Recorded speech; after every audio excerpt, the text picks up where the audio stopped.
Hey, mama, I know how hard it is to create healthy habits, habits that support your health, your wellness, and your lifestyle as a busy mom, and how to have them actually stick. So, to stay with you for the long run. It's January 2nd, it's the beginning of the year. New Year resolutions are very common. We're highly motivated. We want to make all of these changes. Whatever we didn't accomplish last year or in years past, we want to do it now.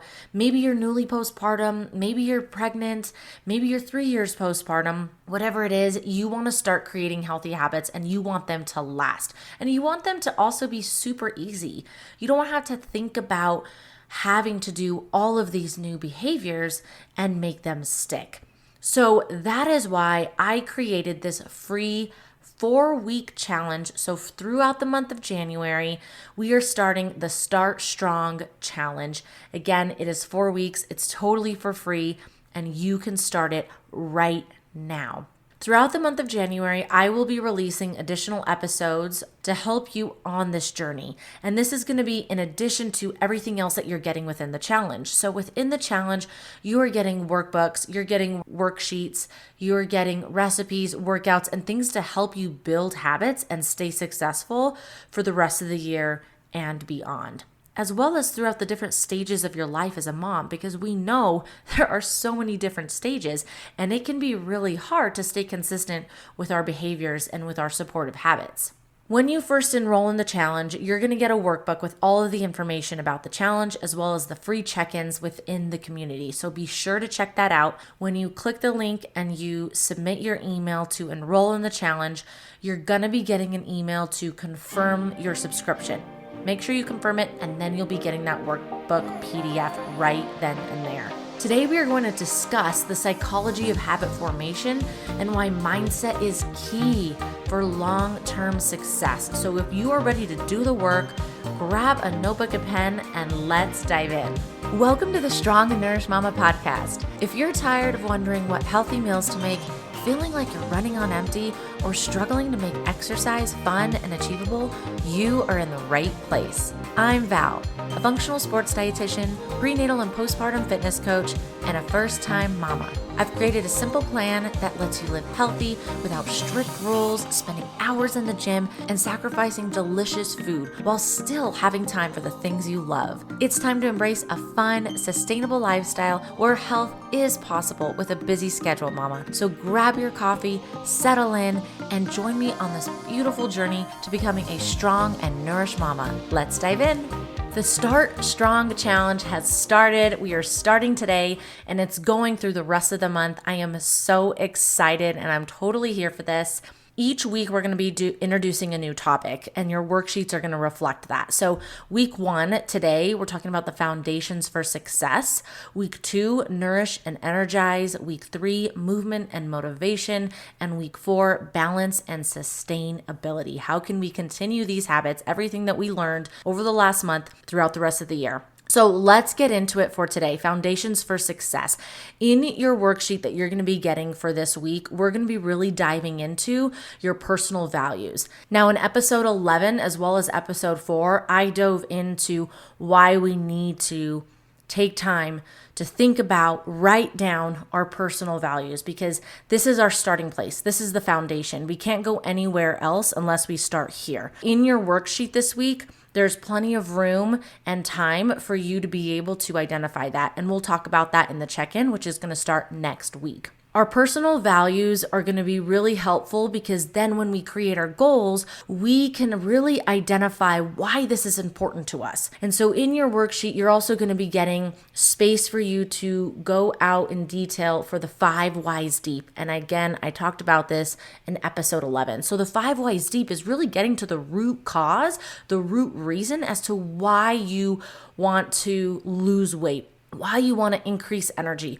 why you want to sleep better, why you want to improve overall health and wellness outcomes. Whatever the goal is, like if it's a very generalized outcome goal, such as lose 15 pounds, then the 5 whys deep, as well as your personal values, we're going to use that to be able to get deeper into the root of why you really want to lose weight. Well, I want to lose weight because I want to be able to have the energy and to feel good and feel confident in my clothes. I don't want to buy new new clothes and I want to be able to play with my kids and run around and not hurt myself. And that's really why I want to lose weight. So when we get to that root cause, we can then figure out our goal setting and our habits and our behaviors and everything else that we're going to learn in the weeks to come throughout this month.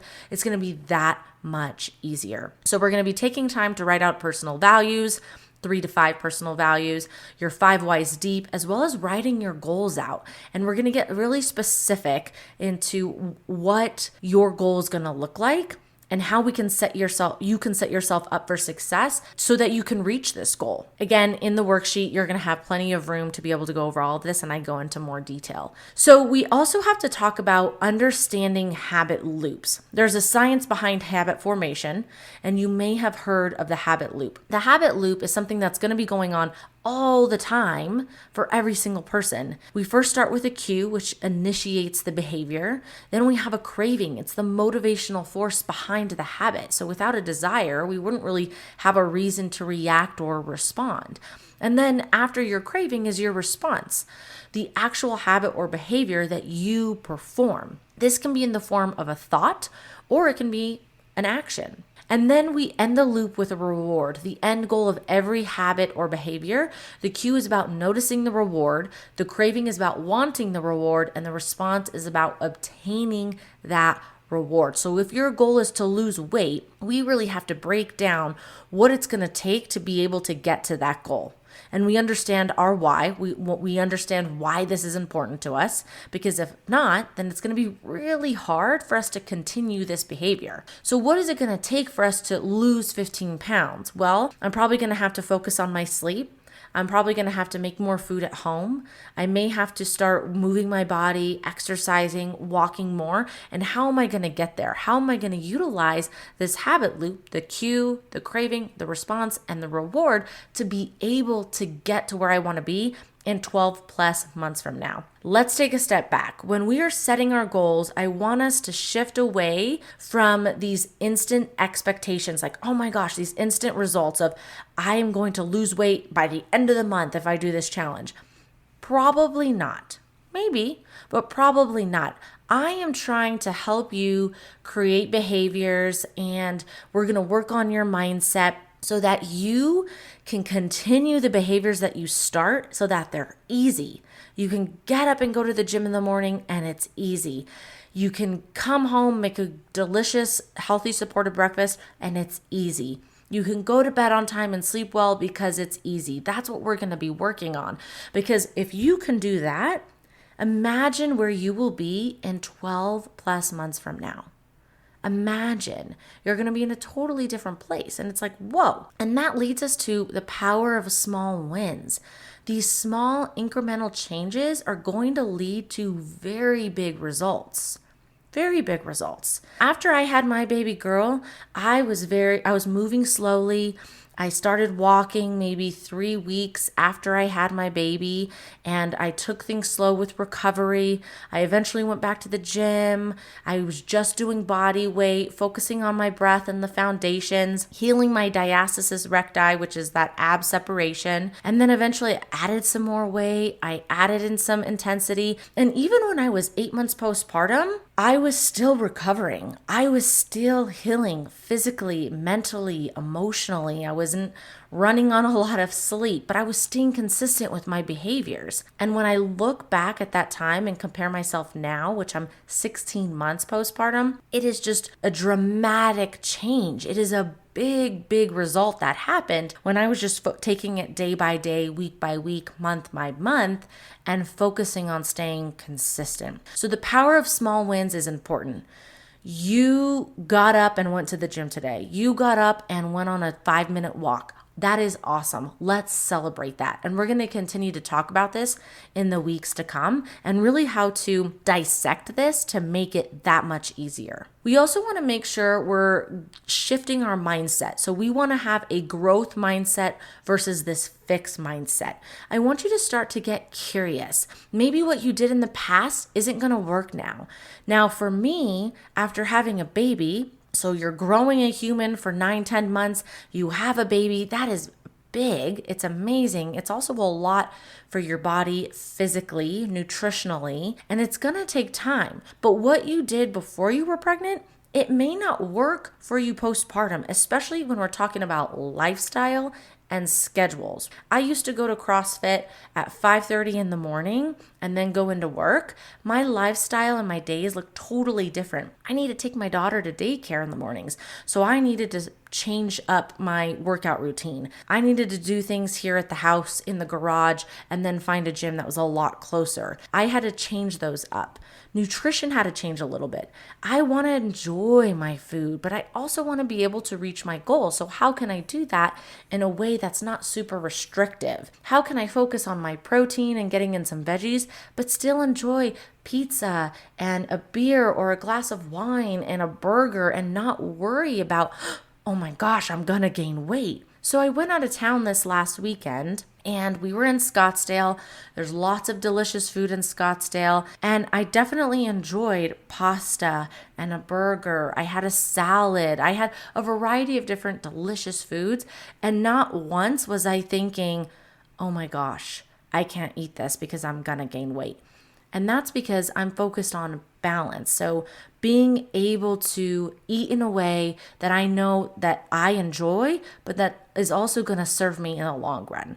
I'm shifting away from that all or nothing mindset, that all or nothing thinking. So when we think about a fixed mindset, we're thinking about things that are going to set us back. We're not thinking of a growth mindset of, okay, how can I change? How can I get curious? Can I try something new? If this didn't work, let me try that. Trial and error. And it's also about positivity and bringing in that positive emotion, because that positive emotion will help you stay successful in continuing that habit, in continuing that behavior.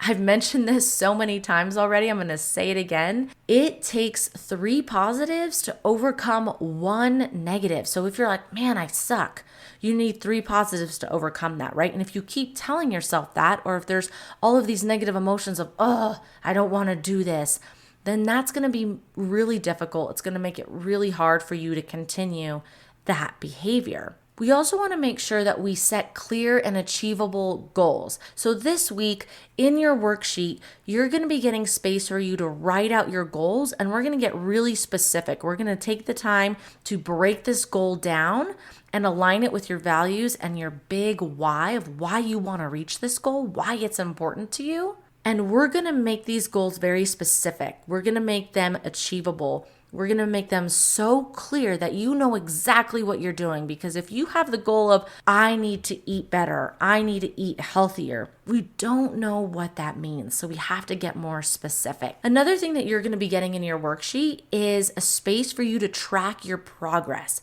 Tracking and self-monitoring is so important. And I'm not saying tracking to beat yourself down, or especially if you're tracking food or your exercise, like, oh my gosh, I have to eat the least amount of calories. I have to eat 1,200 calories a day in order to reach my goal.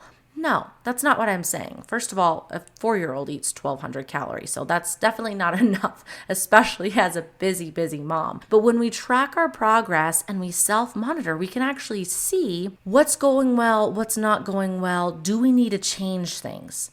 If your goal is to drink more water and have water before your coffee, we need to track that. How much water are you currently having? How much water are you having throughout the day? And are you building up towards your goal? Let's say it's 100 ounces. And once you get there, and once it becomes a habit and it's super easy and you don't have to think about it, then you probably don't need to track it anymore. But tracking is helpful for awareness, and we have to be able to create awareness to be able to change what we are currently doing. It also helps with staying accountable, and that can be accountability with yourself, with your spouse, with me. If you want to take this a step further and work one-on-one, we can definitely do that. But the tracking your progress is key, and so that's something that you're going to be getting in your worksheet. Now, when you work with me one-on-one, you get a food and a lifestyle journal that I get to see in real time. So you get to track how your sleep was, how much water you're having, your protein, the other foods that you're eating, your movement, and what went well, what didn't go so well, and how you're feeling emotionally and mentally. And that's really, really great to see, for you to see, and then for me be able to help you with achieving your goals. So remember, this week we're talking about the foundations for success. We're really going to dive into your personal values. What is important to you? We're going to take time to write out the 5 whys deep. If you haven't heard of that, please go back to episode 11 and listen to that so that we can get to the root cause of why you want to reach this specific goal. You're also going to take time to write out your goals. We're going to get very specific, and then we're going to start to understand the habit loop of your current behaviors and what we need to change. We're going to understand what the cue is, the craving, the response, the reward, and how can we make this super easy so that you can achieve these supportive, healthy habits, or maybe you change habits that aren't so supportive for you. How do we do that? Don't forget about the power of small wins. They are going to take us very far, and incremental small changes lead to big results. If you haven't joined the challenge, it is not too late. The link to enroll is in the show notes. It's free, and you will be getting the workbook in your inbox right away with all of the challenge information. And then you'll also be getting week 1, this week's worksheet for you to start working on. In our community call next week, we will talk about things and how we can actually create these really clear, achievable goals. I am so excited you're here for this challenge. And remember, each week throughout the month of January, I will be releasing an additional episode just to help you throughout this challenge. Hey mama, I hope you loved today's episode. If it resonated with you, would you please take 30 seconds to share it with another mom, a mom who's looking to make healthy eating and exercise easier, because we need that. And if you haven't yet, I would be so grateful if you could leave a quick review on Apple Podcasts. It truly means the world to me and helps the show reach more amazing moms like you. All right, time to chase my toddler around. Stay strong and nourished, and I will be back on Monday with another episode. Talk soon.